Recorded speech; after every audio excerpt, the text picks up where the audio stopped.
probably no more significant and politically sensitive position a new president fills than Attorney General, and Donald Trump picked his today.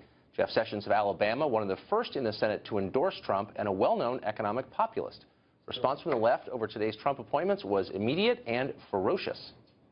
His Attorney General is Jeff Sessions, an anti-immigration senator whose alleged racist statements cost him a federal judgeship. His national security advisor is General Michael Flynn, an outspoken anti-Islamist with close ties to Vladimir Putin, and his CIA director is Tea Party Congressman Mike Pompeo. You've got the Bannon controversy, now you've got Sessions.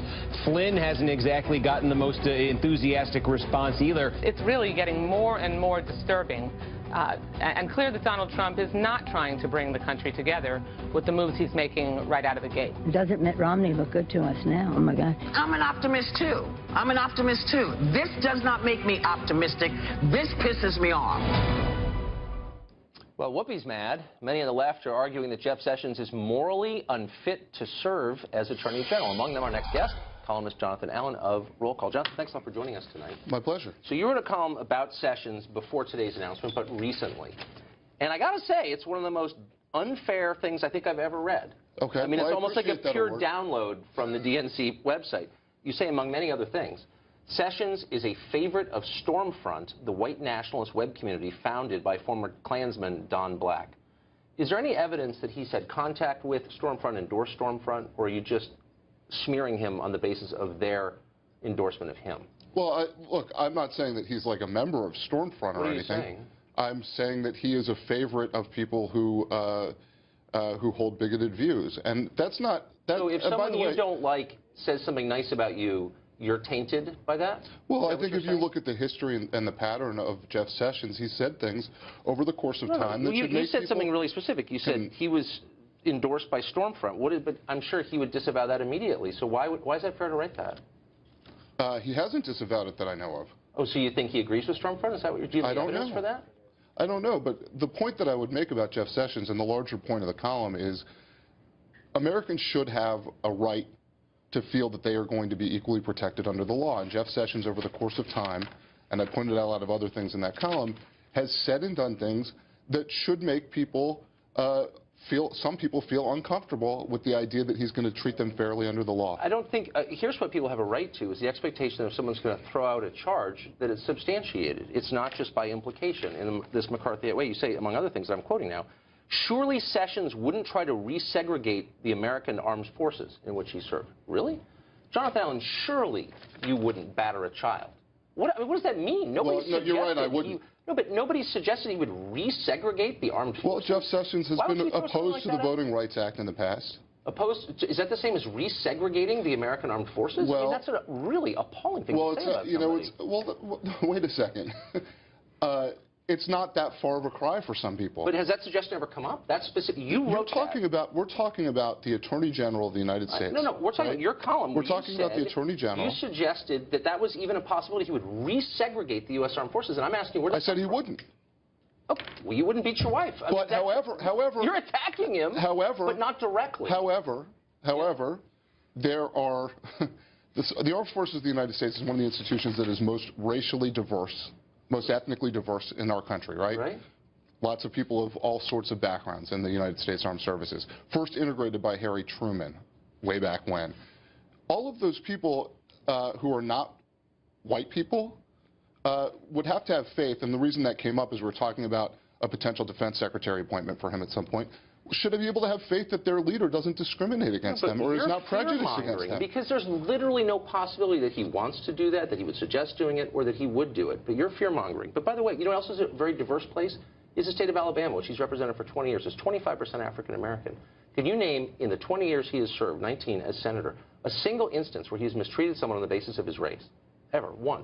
Well, senators don't typically walk around mistreating their citizens. You're calling the guy a racist, so why don't you throw some examples? Well, so I'll give you an example of something that I think should worry people if they believe in the equal protection of the law. Right. When he talks about immigration, right? He's a big anti-immigration guy, wants to crack down on immigration. When President Obama said he was going to put 2,000 minors, undocumented minors in Alabama, you mean here illegally? Children. Yes, here illegally, children. Okay. In the state of Alabama, Jeff Sessions' response was, we're going to have to treat them and feed them and let them go. Okay. So I'm missing your point. Was the state not on the hook for feeding and clothing those He kids? was complaining about the idea that that the state of Alabama was going to have to feed and clothe children.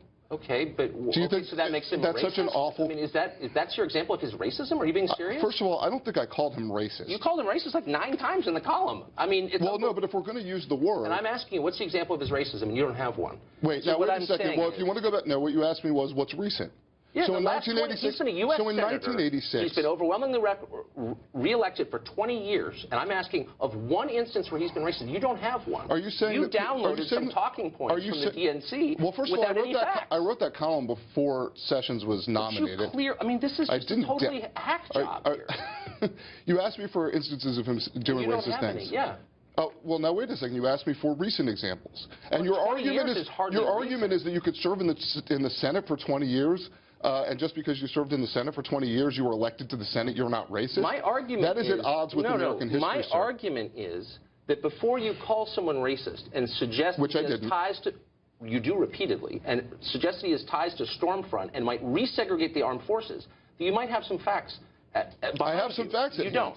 In 1986, he called the NAACP un-American. Really? Because I'm sorry, that was during his hearing. He had done it previously. I think the NAACP is a totally discredited group. Does that make me a racist? I mean, let's get back to reality a little bit. You also say, you're not alone in saying this, he is, quote, beyond the ideological fringe. That's true. Really? Because I actually looked up some of his views, which I'm very familiar with. Yeah.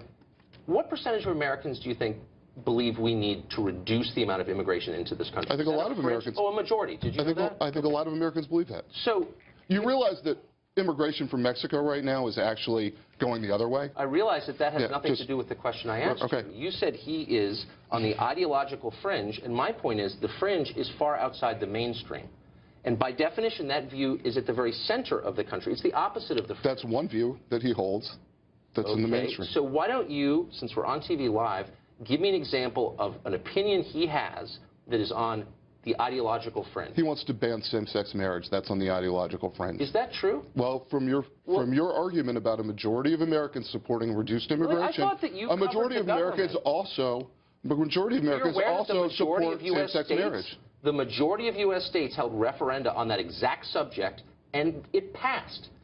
So, like, what world are you in? A majority of the American people, go look at polling, a majority of the American people, and by the way, the Supreme Court of the United States, right? He's going to uphold the laws. But at the moment when it was look, I'm not arguing against gay marriage, just to be totally clear. I'm just saying to be out or beyond, as you put it, the ideological fringe, you have to have a view that is held by a tiny minority, and you have not named one. He believes. So this is a slur against him. Wait a second. He believes that the Confederate flag, as he said a couple of years ago, represents a great achievement of the United States. Okay, well, I don't even know what that means, but that's the basis upon which you're saying he's, quote, beyond the ideological. I think that's beyond the ideological. You're carrying water for the Democratic Party, and I'm you're not smearing this guy without engaging his ideas. I wrote about this before this even became an issue. Well, they were going carrying water, talking points. I mean, that's These ridiculous. are pure talking points because you don't back it up. I would go write a column where you say, he says this is the policy that he proposes, and here's why it's wrong. And instead, he's endorsed by Stormfront. He said the KKK was okay until he found out that they smoked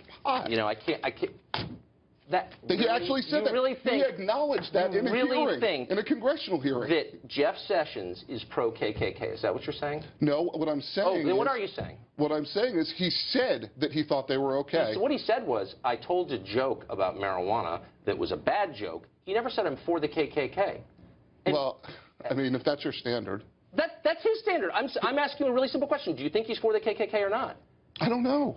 Well, you don't know. I don't know. Then why are you suggesting he is? All I said is what he said. Look, I'm just saying, engage the guy I'm using his on words. the facts. Jonathan Allen, thanks for joining us. Thanks, Todd. I appreciate it. All right.